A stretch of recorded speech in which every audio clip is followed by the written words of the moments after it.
U.S. sailors aboard USS Gerald R. confront fresh crisis during extended war deployment in hostile Red Sea waters. Major fire ravages America's most advanced warship, disrupting operations on nuclear-powered carrier strike group flagship. Blaze tears through aircraft carrier for over 30 hours, forcing hundreds of crew to fight flames across multiple compartments. A major fire aboard the USS Gerald R. has significantly disrupted daily operations and living conditions for American sailors, impacting vessel readiness during its deployment. The incident on the U.S. warship has resulted in over 600 sailors lacking proper berthing arrangements amid the ongoing Iran conflict, as detailed by the New York Times. The blaze originated in the carrier's primary laundry section while the vessel was actively engaged in operations against Iran, spreading to adjacent areas unexpectedly.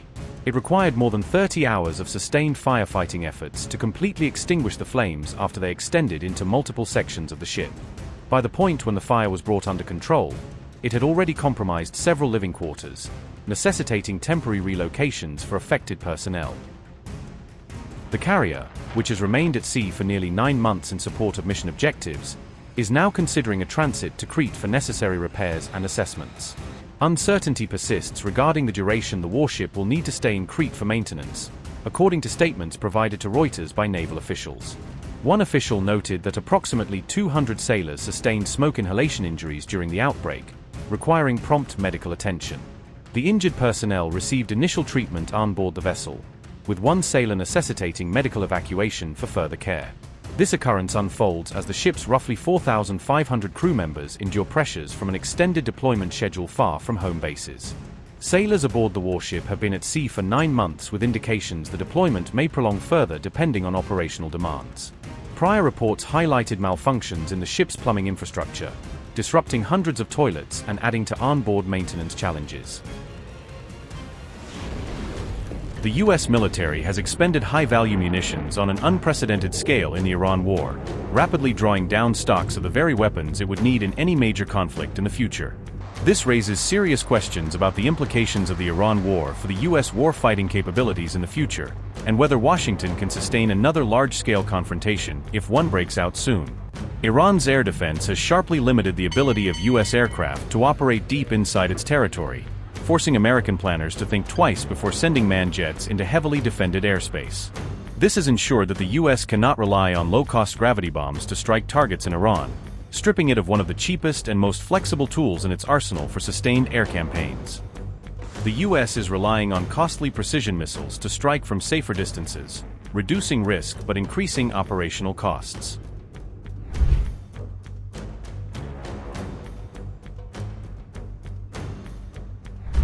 Analysts say the U.S. launched attacks on more than 6,000 targets in the first 10 days of the war, a pace that highlights just how intense and resource-heavy this conflict has become.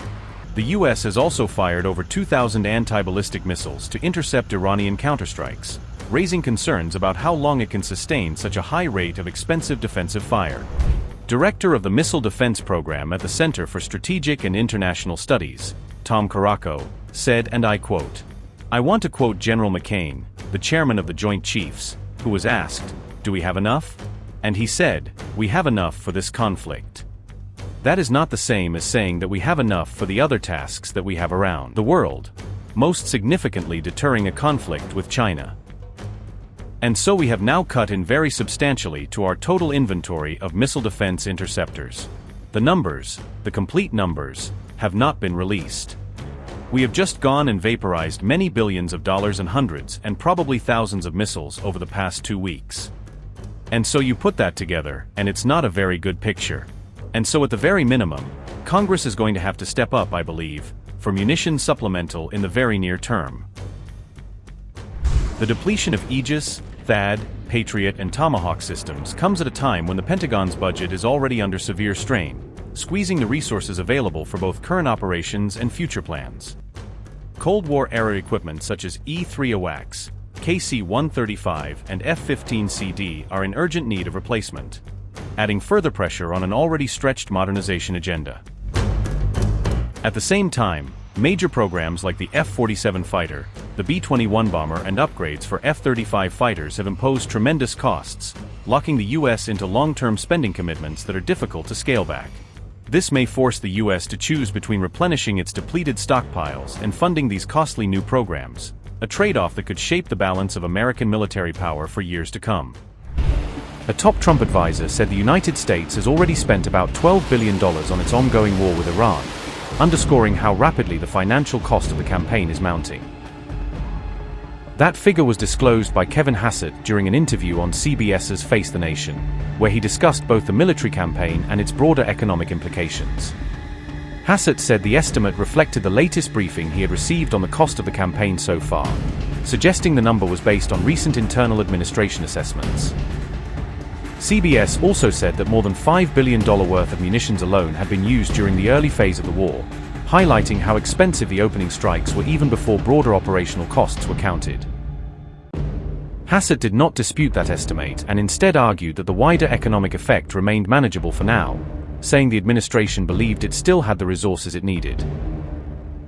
He also argued that markets were already anticipating a decline in energy prices once regional tensions begin to ease and shipping routes stabilize. Those remarks stand in contrast to mounting concern among US consumers and policymakers over rising fuel and energy prices linked to the conflict and the disruption around Hormuz. Hassett further claimed that a disruption to the Strait of Hormuz would hurt oil-importing countries more than it would hurt the United States, reflecting the administration's effort to frame the risk as more global than domestic. However, other officials have hinted that the military campaign could intensify rather than wind down, a prospect that would likely drive the overall cost of the war even higher.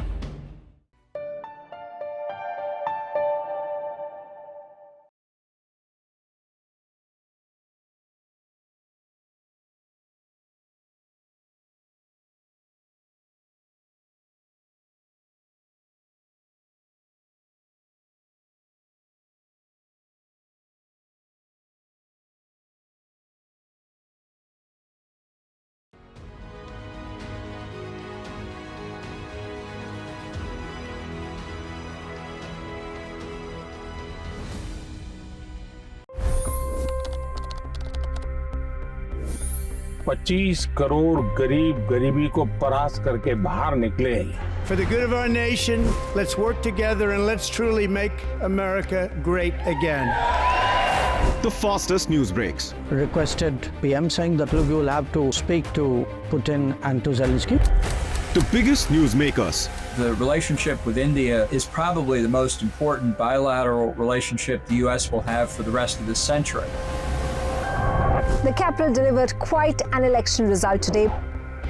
Expert analysis. The million-dollar question today is how to stop this dance of death. Ground reports. I'm standing at the crossroad of the Kumbh Mela. Behind me are more than 100 entry ghats. Long-form interviews. Exclusionary politics is reflected in Manipur case as well. You don't bother because this is a small state. Deep dive into burning issues. It's often said DRC could be the richest country in the whole world. It's because of what sits underneath. Why exactly did the US topple the Sheikh Hasina government? HD videos. We don't just break news, we break it down.